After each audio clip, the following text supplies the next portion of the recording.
ദൈവമക്കളുടെ ജീവിതത്തിൽ, ഭവനത്തിൽ ഉണ്ടാകുന്ന നന്മകളെക്കുറിച്ച് അവരുടെ എതിരാളികൾക്കും ശത്രുക്കൾക്കും നല്ല കാഴ്ചപ്പാട് കാണും. ദൈവത്തിൽ നിന്ന് പ്രാപിക്കുന്ന അനേക വാഗ്ദത്തങ്ങൾ നീ മറന്നുപോകും. ഒരു പക്ഷെങ്കിൽ ദൈവവും നീയുമായിട്ട് ചില പൊരുത്തനകൾ, ഉടമ്പടികൾ ചെയ്തിട്ടുള്ളതായിരിക്കാം. അതിൻ്റെ പ്രതിഫലനമായിരിക്കാം. പക്ഷെങ്കിൽ നീ മറക്കും, നിന്റെ ശത്രു മറക്കില്ല. അവനത് ഓർമ്മ വെച്ചും കൊണ്ടിരിക്കും. നിന്റെ നന്മകളെ എണ്ണി എണ്ണി ദേശത്തെല്ലാം അത് പരസ്യ കോലമാക്കും.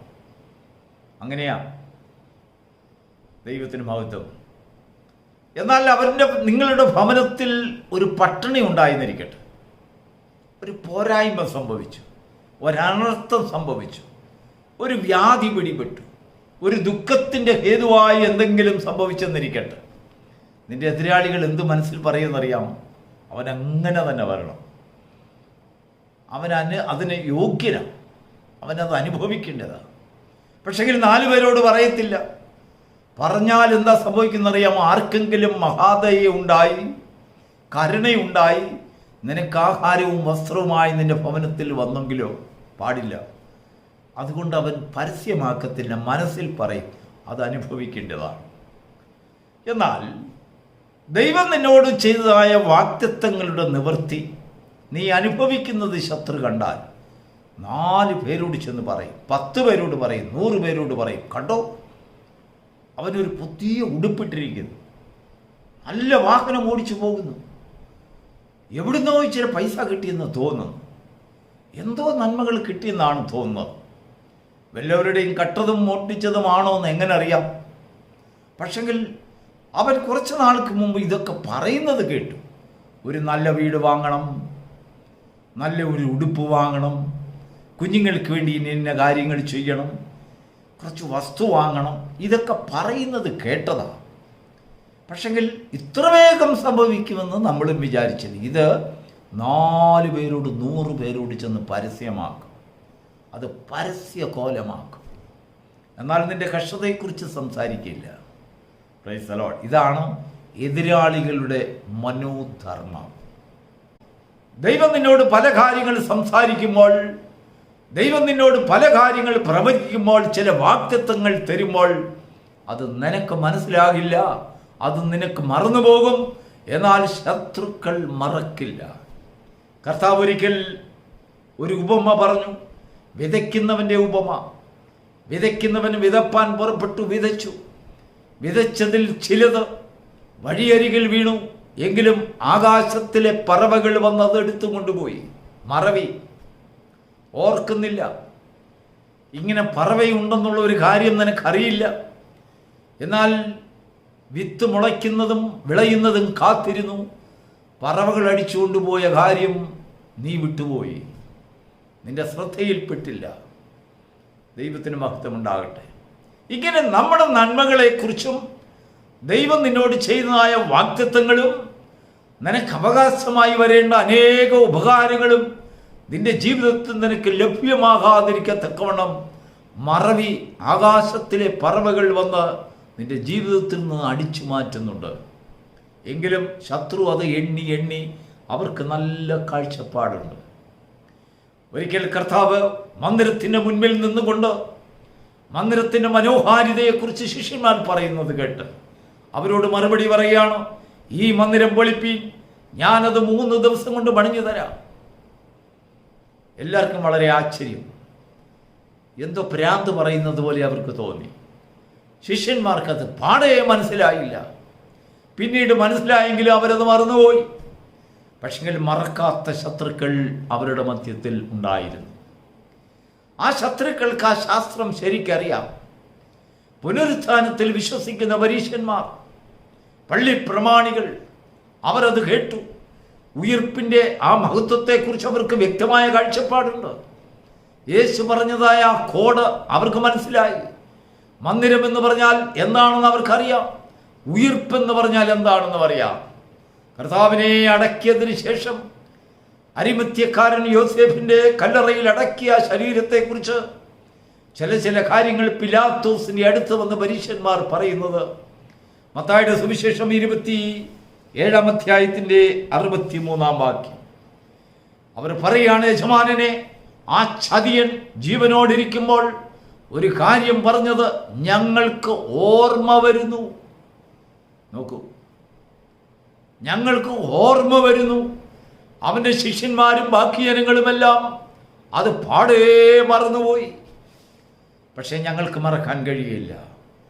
കാരണം ഉയിർപ്പിനെക്കുറിച്ച്, പുനരുത്ഥാനത്തെക്കുറിച്ചും ഞങ്ങൾക്കൊരറിവുണ്ട്.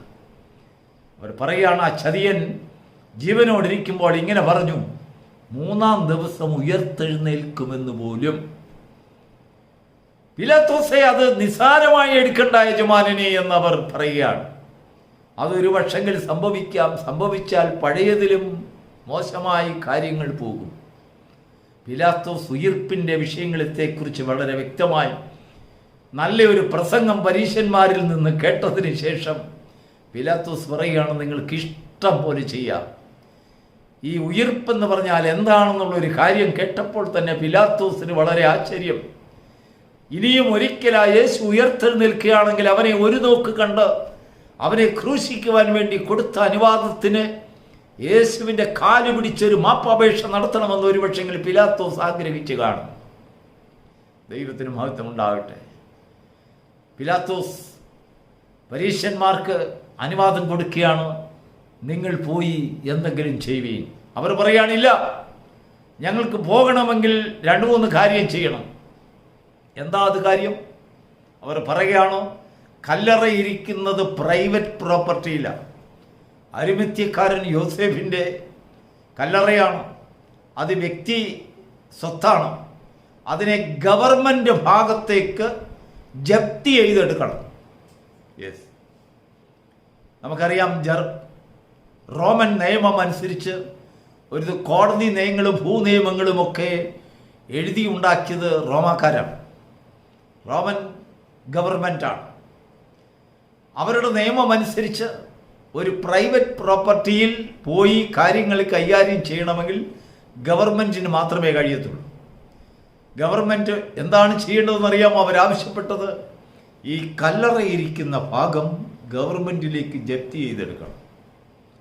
അങ്ങനെ അതിനെ ഉറപ്പിക്കുവാൻ ഒരു അനുവാദം ഗവൺമെൻറ്റിൻ്റെ ഭാഗത്തു നിന്ന്. അതിനെ മുദ്രയിടണം. ഗവൺമെൻറ്റിൻ്റെ റോമൻ മുദ്ര വേണം. അതിനുശേഷം അതിന് കാവൽക്കാരെ, ഗവൺമെൻറ് പട്ടാളക്കാരെ ഏൽപ്പിക്കണം. ദൈവത്തിന് സ്തോത്രം. ഒരു സ്വകാര്യ സ്വത്തിൽ ഇത്രയും കാര്യം ചെയ്യാൻ കഴിയില്ല.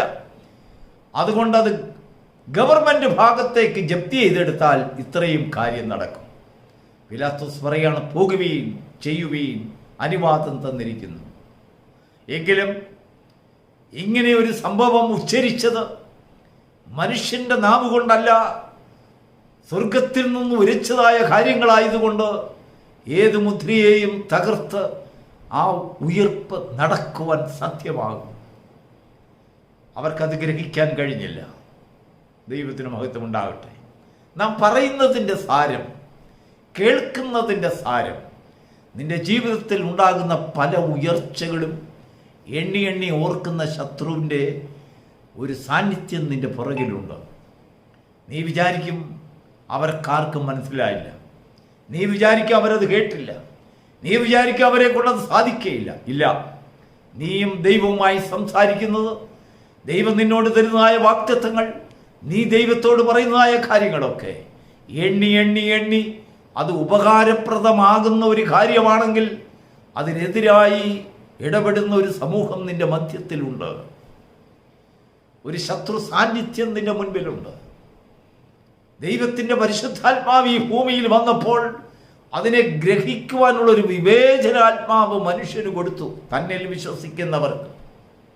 അങ്ങനെയാണ് അപ്പോസ്തലനായ പൗലോസ് എഫേസ്യ സഭയ്ക്ക് എഴുതുന്നത്, നമുക്ക് യുദ്ധമുള്ളത് മനുഷ്യരോടല്ല, ജഡരക്തങ്ങളോടല്ല, വാഴ്ചകളോട്, അധികാരങ്ങളോട്, സ്വർലോകങ്ങളിൽ പോരാടുന്ന ദുഷ്ടാത്മസേനയോട്.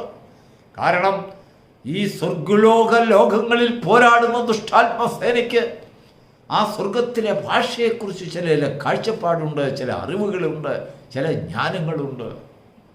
അവരത് കേട്ട് ഗ്രഹിക്കുന്നു. ദൈവം പറയുന്ന വാക്കിനെ സംസാരിക്കുന്നത് കേൾക്കുന്നു. എന്നാൽ ആർക്കും തിരിച്ചറിയാത്തതായ ഒരു ഭാഷ കൊണ്ട് ദൈവം വേറൊരു കോഡുണ്ടാക്കി മനുഷ്യന്റെ നാവിൽ കൊടുത്തു. വിക്കി വിക്കി പറയുന്ന തരങ്ങളാലും അന്യഭാഷകളാലും ഞാൻ ഈ ജനത്തോട് സംസാരിക്കുമെന്ന് ദൈവം സംസാരിച്ചപ്പോൾ ശത്രു തകർന്നുപോയി. ദൈവത്തോട് മനുഷ്യൻ സംസാരിക്കുന്ന ഭാഷയെക്കുറിച്ച് അവർക്ക് വലിയ പിടിയില്ലാതായിപ്പോയി. അതിനു മുമ്പ് സംസാരിച്ചതൊക്കെ ആകാശത്തിലെ പറവകൾ വന്ന് എടുത്തും കൊണ്ടുപോയി. എന്നാൽ പറവകൾക്ക് അപഹരിക്കാൻ കഴിയാത്തതായ ചില കോഡ് ഭാഷകൾ ദൈവം സൃഷ്ടിച്ചത് മനുഷ്യന്റെ കയ്യിൽ കൊടുത്തു. ഈ ഭാഷയിൽ കൂടെ എന്നോട് സംസാരിക്കൂ, ഞാനതിന് മറുപടി തരാം. എൻ്റെ നാമത്തിൽ അത് അപേക്ഷിക്കൂ, നിങ്ങൾക്കത് ലഭിക്കും. അങ്ങനെ ദൈവത്തോട് സംസാരിക്കുന്ന ഭാഷ, ശത്രുവിന് മനസ്സിലാകാത്ത ഭാഷ, ശത്രുവിന് ഓർമ്മിക്കാൻ കഴിയാത്ത ഭാഷ, ഉയർപ്പിൻ്റെ ഭാഷ ദൈവം നമ്മുടെ ഹൃദയത്തിൽ തന്നിരിക്കുന്നത്. എന്തിനു വേണ്ടി? നമുക്കായി വാഗ്ദത്തം ചെയ്ത ചില വാഗ്ദത്തങ്ങൾ അതിൻ്റെ സമയത്ത് പൂർണ്ണമായി നിറവേറുന്നതിന് വേണ്ടി. പ്രിയപ്പെട്ട ദൈവത്തിൻ്റെ മക്കളെ, നിങ്ങളുടെ ജീവിതത്തിൽ നിങ്ങൾ ദൈവത്തോട് സംസാരിക്കുന്നവരാണോ? നിങ്ങൾ സംസാരിക്കുന്നത് ശത്രു ആകാശത്തിലെ പറവകളെന്ന പോലെ അത് മോഷ്ടിച്ചു കൊണ്ടുപോകും, അടിച്ചു മാറ്റിക്കൊണ്ടുപോകുന്ന ഒരു സാഹചര്യം നിന്റെ ജീവിതത്തിലുണ്ടോ എന്ന് ശോധന ചെയ്യുവാൻ ഈ തിരുവചനം ഈ പ്രഭാതത്തിൽ നിന്നെ സന്ദർശിക്കുന്നത്, നിന്നെ ഗുണദോഷിക്കുന്നത് ദൈവത്തോടുള്ളതായ വാഗ്ദത്തങ്ങളെക്കുറിച്ച്, നീ സംസാരിക്കുന്ന ഭാഷകളെക്കുറിച്ച് ഓർമ്മയുള്ളവരാകുകയും അതിനെക്കുറിച്ച് ജ്ഞാനമുള്ളവരാകുകയും അങ്ങനെയുള്ളൊരു ഭാഷയിൽ ദൈവത്തോട് സംസാരിക്കുവാനുള്ളൊരു ശക്തി നിങ്ങൾ ധരിക്കുകയും അത് ശത്രുവിന് ആ ഭാഷ മനസ്സിലാകുകയില്ല. അതിൻ്റെ പേരാണ് അന്യഭാഷ. ആ ഭാഷ ഏത് ഭാഷയാണെന്ന് പേരില്ല. ഇത്രമാത്രം ദൈവം സംസാരിക്കുന്ന അല്ലെങ്കിൽ ദൈവമിട്ട പേര് അന്യഭാഷ. അതിന് ഏതെങ്കിലും ഒരു രാജ്യത്തിൻ്റെയോ ഒരു ജാതിയുടെയോ ഒരു പേർ ചൊല്ലിയുള്ളതായ ഒരു പേരാണെങ്കിൽ ശത്രു ആ വേഷത്തിൽ ഇടപെടും. ദൈവത്തിന് സ്തോത്രം. ആ രീതിയിൽ ശത്രു സംസാരിച്ചു കൊണ്ടുവരും. ആ രീതിയിൽ ശത്രു നമുക്കായി പതിയിരിക്കും. എന്നാൽ അവന് മനസ്സിലാക്കാത്ത രീതിയിൽ ദൈവം അതിനിട്ട പേരാണ് അന്യഭാഷ, അതർ ടങ്. ഈ ഭാഷയ്ക്ക് ഉടമകളായി ദൈവത്തോട് സംസാരിച്ച് ശത്രുവിൻ്റെ കയ്യിൽ നിന്റെ വാഗ്ദത്തങ്ങളെ അടിയറ വയ്ക്കുവാൻ സാധിക്കാത്ത മനുഷ്യരായി, ഭക്തന്മാരായി, വിശുദ്ധന്മാരായി തീരുവാൻ ഈ പ്രഭാതം ശത്രുവിന് മനസ്സിലാകാത്തതായ ഈ കോഡ് ഭാഷയിൽ ദൈവത്തോട് സംസാരിക്കുന്ന ഒരു വിശുദ്ധ വംശമായി, പുത്രത്വത്തിൻ്റെ ആത്മാവുള്ളവരായി തീരുവാൻ തക്കവണ്ണം ദൈവം നിങ്ങൾക്ക് തരുന്ന സന്ദേശം, ഈ ഭാഷയിൽ ദൈവത്തോട് ചോദിപ്പീൻ, ഈ ഭാഷയിൽ ദൈവത്തോട് പറയുവീൻ, ഈ ഭാഷയിൽ ദൈവം തരുന്ന വാഗ്ദത്തങ്ങളെ നിങ്ങൾ ഉറപ്പാക്കുകയും അതൊരു ശത്രുവിന് മനസ്സിലാക്കുവാൻ കഴിയുകയില്ല. നിന്റെ നന്മകളെ തടുക്കുവാൻ അവന് കഴിയുകയില്ല. നിന്റെ ഉയർപ്പിനെ തടയുവാൻ അവന് കഴിയുകയില്ല. അവൻ വയ്ക്കുന്ന മുദ്രകളൊക്കെയും അന്യഭാഷ തകർത്ത് കളയും. ദൈവത്തിന് മഹത്വം ഉണ്ടാകട്ടെ. ഈ മഹത്വകരമായ ഒരു അനുഭവം നമ്മുടെ ജീവിതത്തിൽ നാം കൈവരിക്കുമ്പോഴാണ് അപ്പനും മക്കളും എന്ന പോലെയുള്ളതായ ഒരു ബന്ധം സ്വർഗത്തിൽ നമുക്ക് സ്ഥാപിതമാകുന്നത്. God bless you.